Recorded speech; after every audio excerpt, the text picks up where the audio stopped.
तो गाइस मैंने अपने क्लास 10 बोर्ड एग्जाम में 10 सीजीपीए यानी कि 95% होता है तो उतना स्कोर किया था।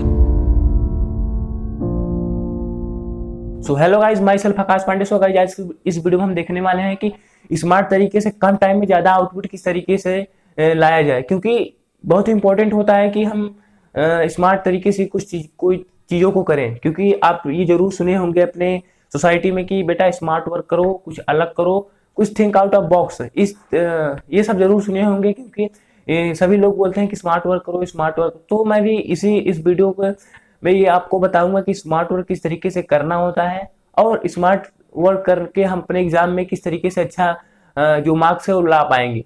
तो वीडियो को स्किप बिल्कुल भी ना करें। और वीडियो शुरू करने से पहले मैं आप सबको ये बता देना चाहता हूँ कि मैंने अपने बोर्ड एग्जाम में कितना स्कोर किया था, क्योंकि आपको ये भी तो जानना इंपॉर्टेंट होता है कि जो हमें ज्ञान बता रहा है क्या उसने इतना स्कोर किया था या मुझे बता रहा है कि इस तरीके से करो। सो गाइस मैंने अपने क्लास 10 बोर्ड एग्जाम में 10 सीजीपीए यानी कि 95% होता है तो उतना स्कोर किया था। तो मुझे एक्सपीरियंस है कि स्मार्ट वर्क किस तरीके से करना होता है, क्योंकि मैंने 12th भी एग्जाम अपना क्लियर किया और मेरा जो स्कोर था वो भी अच्छा था। स्कोर अगर आप जानना चाहते हैं स्कोर कितना था तो आप डिस्क्रिप्शन में चेक कर सकते हैं, मैंने अपनी सारी डिटेल वहां पे दे दी है।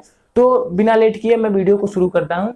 तो यहाँ पे हम सबसे पहले बात कर ले हार्ड वर्क और स्मार्ट वर्क क्या होता है, क्योंकि हम बहुत से लोग ऐसे होंगे जिन्हें ये भी नहीं पता होगा कि हार्ड वर्क क्या होता है, स्मार्ट वर्क क्या होता है।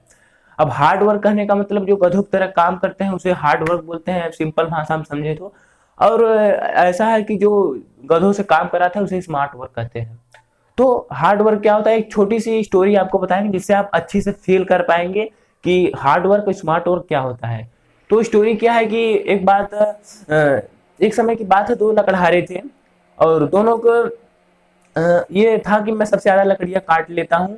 तो उनसे बोला गया ठीक है आप लकड़ियां काट लेते हैं, कोई बात नहीं।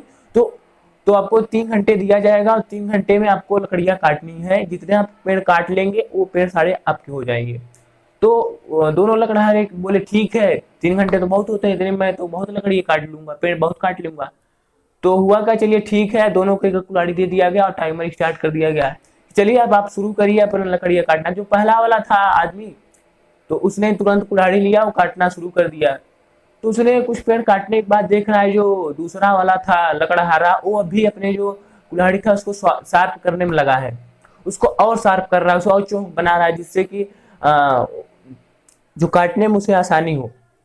और पहला वाला फिर काटने लगा। वो पहला वाला सोच रहा है कि लगता है ये पागल है, इसे समझ नहीं आ रहा है 3 घंटे हैं, 3 घंटे में जितना काटोगे उतना सारी लकड़ियां मेरी हो जाएंगी, मतलब जो काटेगा उसकी हो जाएंगी। तो उसने फिर 1 घंटे बाद काटा, उसके बाद कुछ पेड़ काटे, उसके बाद वो थक गए। फिर दूसरा वाला उठा और तब तक उसकी जो कुल्हाड़ी थी इतना अच्छी से शार्प हो गई थी कि अब वो 2 से 3 बार में एक पेड़ इजिली काट सकता था। तो उसने 2 से 3 बार में बहुत एक एक पेड़ काटते गया और 2 घंटे उसके बाद बचे थे, तो बिना उसे थके और पूरी एनर्जी लॉस किए उसने बहुत सारे पेड़ काट लिए। और उसने ये बता दिया कि स्मार्ट तरीके से अगर हम किसी चीज को करेंगे तो हम अपने जो जो हमारा रिजल्ट है वो अच्छा आने वाला है। क्योंकि देखो दोनों के पास कंडीशन सेम थी, दोनों को 3 घंटे मिले थे और दोनों के पास सेम कुल्हाड़ी थी, बट एक ने स्मार्ट वर्क किया कि 1 घंटे अपना उस कुल्हाड़ी को शार्प करने में लगाया और दूसरा था एक भी अपना कुल्हाड़ी को नहीं समझा, उसने बस टाइम को देखा और काटना शुरू कर दिया। तो हमें इससे क्या सीख लेना चाहिए कि हमें भी स्मार्ट वर्क करना चाहिए, न कि हार्ड वर्क करना चाहिए। अब हम बात कर लेते हैं कि स्मार्ट वर्क किस तरीके से करना चाहिए, क्योंकि अब हम तो जान गए कि हार्ड वर्क क्या होता है, स्मार्ट वर्क क्या होता है। अब स्मार्ट वर्क करने की 3 जो इंपॉर्टेंट मेथड है उस मेथड के बारे में मैं बताऊंगा। तो सबसे पहला जो मेथड होता है 80-20 प्रिंसिपल। अब 80-20 प्रिंसिपल क्या होता है इसके बारे में बहुत बच्चे नहीं जानते होंगे, और जो जानते हैं उनके लिए मैं एक बार बता दूं कि 80-20 प्रिंसिपल एक्चुअली में होता क्या है। क्योंकि देखो जो दुनिया में 20% लोग हैं उनके पास 80% पैसा होता है, और 20% कॉन्सेप्ट से 80% क्वेश्चन आते हैं हमारे एग्जाम में, और 20% स्टूडेंट ही 80% एग्जाम को क्वालिफाई कर पाते हैं। तो ये इंपॉर्टेंट है क्या 80% 20% पढ़ के हम अपने जो आउटपुट है वो 80% ला पाएंगे। तो हाँ जरूर ला पाएंगे। उसके लिए आपको अब ये जो 80-20 प्रिंसिपल है इसको अपने हैबिट में किस तरीके से लाना होगा, इसे किस तरीके से समझना होगा।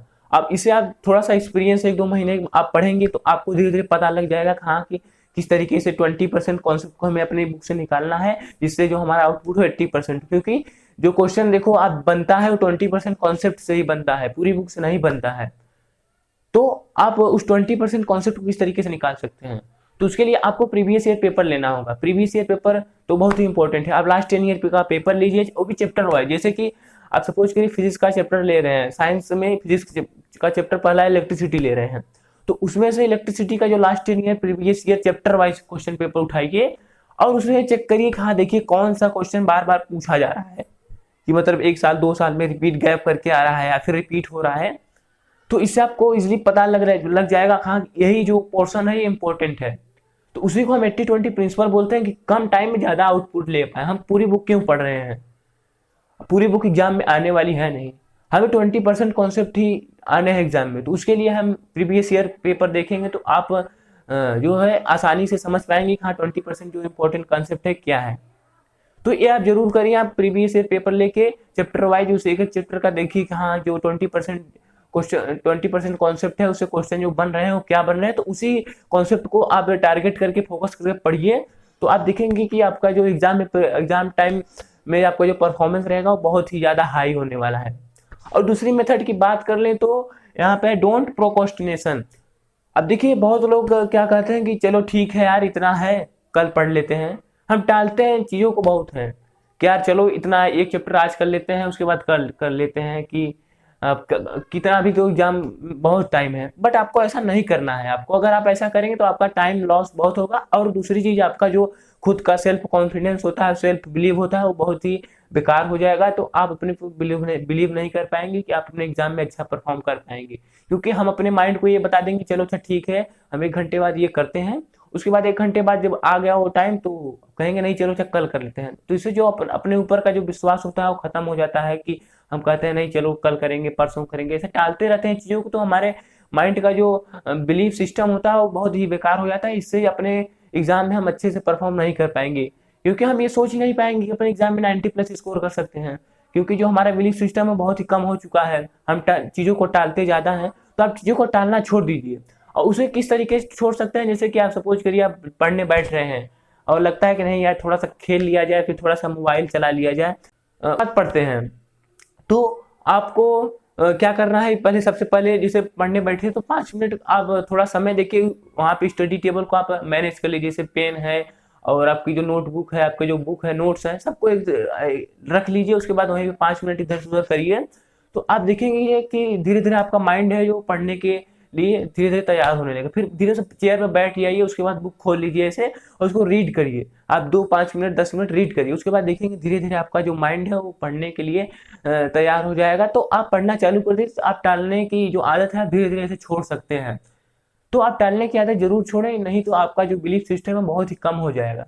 और तीसरी जो मेथड है स्मार्ट वर्क करने का वो क्या है कि एक्टिव रिकॉल। अब एक्टिव रिकॉल बहुत ही इंपॉर्टेंट है। अब एक्टिव रिकॉल किस तरीके से करना होता है ये भी तो जान लें कि एक्टिव रिकॉल होता क्या है। तो एक्टिव रिकॉल एक ये भी मेथड है कम टाइम में ज़्यादा आउटपुट लाने का। जैसे कि आप कोई कॉन्सेप्ट पढ़ रहे हैं, अब उस कॉन्सेप्ट को आप ज़्यादा समय तक कब कैसे याद कर सकते हैं, क्योंकि हमें एग्जाम में लिखना होता है। तो हम ज़्यादा समय तक याद कर पाएंगे तभी एग्जाम में हम अच्छे से लिख पाएंगे उसको। और हम थोड़े समय के लिए उसे याद कर लेंगे तो एग्जाम जो हमारा परफॉर्मेंस है वो बहुत ही लो हो जाएगा। तो हमें इस एग्जाम टाइम में उसको जो कॉन्सेप्ट है उसको याद करना है। तो उसके लिए एक्टिव रिकॉल बहुत ही इंपॉर्टेंट है। उसके लिए क्या करना है, सबसे पहले आप कॉन्सेप्ट को पढ़िए, उसके बाद उस कॉन्सेप्ट को अपने से लिखिए बुक में। इस तरीके से लिखिए कि आप किसी को बता रहे हैं। जैसे कि आप कोई कॉन्सेप्ट पढ़ लिए हैं कि हाँ कि आप सपोज करिए इलेक्ट्रिक मोटर के बारे में आप पढ़ लिए कि इलेक्ट्रिक मोटर का प्रिंसिपल क्या होता है, उसका वर्किंग क्या होता है, वो किस किस एलिमेंट से मिलकर बना होता है। तो आप एक बार ये पढ़ लीजिए कॉन्सेप्ट। उसके बाद एक बार अपने नोटबुक में उसे लिखिए कि हाँ कि आप ऐसे लिखिए कि आपको एग्जाम में आप एग्जाम में बैठे हैं, आप किसी को बता रहे हैं कि हाँ इस तरीके से लिखना होता है। उसे एक बार लिखिए, उसके बाद मिलाइए कि हाँ देखिए कहाँ गलती हो रही है आपसे और कहाँ आप में मिस्टेक हो रही है, जिससे आपको ये पता लग जाएगा कि आप यहाँ पे गलती कर रहे हैं तो आप एग्जाम नहीं करेंगे। और आपको चीज़ इतना माइंड में आपके बैठ जाएगा कि आप भूलेंगे नहीं उससे। फिर आप इलेक्ट्रिक मोटर से कहीं भी क्वेश्चन पूछा जाएगा आप इसे इजीली कर पाएंगे, क्योंकि माइंड के पता हो जाएगा कि ये बार बार मुझे ये बता रहा है कि नहीं इलेक्ट्रिक मोटर का प्रिंसिपल ये होता है, इसका वर्किंग ये होता है, इसमें ये एलिमेंट मिलके बने होते हैं। तो हम इजीली एग्जाम में अच्छे से लिख पाएंगे उस इलेक्ट्रिक मोटर के बारे में। तो एक्टिव रिकॉल इस तरीके से करिए। और नहीं तो आप ये नहीं कर सकते तो आप कोई कॉन्सेप्ट पढ़िए अपने दोस्त को, जो आपका दोस्त है, क्योंकि अब दोस्त में होते हैं ग्रुप में तो एक दो लोग ऐसे होते हैं जिनको चीज़ों समझ में नहीं आती, तो उनको आप समझाइए कि नहीं देखो इलेक्ट्रिक मोटर है, उसका प्रिंसिपल ये है, वो ऐसे ऐसे काम करता है। तो आप जो आपका जो माइंड है वो इतना एक्टिव हो जाएगा कि हाँ हाँ देखो मैं बता रहा हूँ दूसरे को, तो मुझे तो पता होना चाहिए। ये टेक्निक बहुत ही इंपॉर्टेंट है, अगर आप इस टेक्निक से करेंगे तो आप जो अपना परफॉर्मेंस देखेंगे बहुत ही हाई हो जाएगा आपका परफॉर्मेंस, कम टाइम में आप ज़्यादा आउटपुट ले पाएंगे। ये नहीं कि आप पढ़ते चले जा रहे हैं, पढ़ते चले जा रहे हैं, उसको रिकॉल ही नहीं कर रहे हैं, क्या आप पढ़ रहे हैं, एक तरफ से पढ़ रहे हैं एक तरफ से भूलते जा रहे हैं। तो एक्टिव रिकॉल जरूर करिए। तो यहाँ पे मैंने 3 प्रिंसिपल सीखे, तो मैंने यहाँ पे 3 मेथड बताए स्मार्ट वर्क करने के। जो सबसे पहला था 80-20 प्रिंसिपल था, और दूसरा था कि डोंट प्रोकोस्टिनेट, मतलब मुझे चीज़ों को टालना नहीं है, और तीसरा क्या था कि एक्टिव रिकॉल। इस 3 मेथड से हम जो कम टाइम में ज़्यादा परफॉर्म कर पाएंगे और ज़्यादा आउटपुट दे पाएंगे। तो आप अगर 3 मेथड को फॉलो करेंगे तो देखेंगे जो आपका जो परफॉर्मेंस लेवल है वो बहुत ही हाई हो जाएगा। सो गाइस इसी के साथ वीडियो को समाप्त करते हैं और मिलते हैं अगले वीडियो में। तो अगर आपको कोई भी प्रॉब्लम आ रही है तो आप कमेंट बॉक्स में मुझे कमेंट करके बता सकते हैं कि भैया मुझे ये प्रॉब्लम आ रही है, तो मैं उसका रिप्लाई जरूर करूंगा। और साथ ही अगर आपको वीडियो अच्छा लगा हो और आप चैनल पे नए हैं तो प्लीज़ चैनल को सब्सक्राइब करना ना भूलें। और आपको लगता है कि इस वीडियो से आपको दोस्त का भी हेल्प हो जाएगा तो उनके साथ जरूर शेयर करें। सो आपको रिलैक्स होकर पढ़ना है और कुछ टेंशन लेने की बात नहीं है, क्योंकि आप जितना टेंशन लेंगे उतना आपके माइंड में प्रेशर आएगा, और प्रेशर से जो आपका परफॉर्मेंस है आपके माइंड का बहुत ही लो हो जाएगा। तो आपको टेंशन नहीं लेना है, बिल्कुल रिलैक्स होकर पढ़ना है। तो जाओ पढ़ लो, और जो मैं 3 मेथड बताया उस मेथड को जरूर फॉलो करो। इस मेथड से आपका जो परफॉर्मेंस है बहुत ही हाई होगा। तो ठीक है, जाओ, बाय, थैंक यू।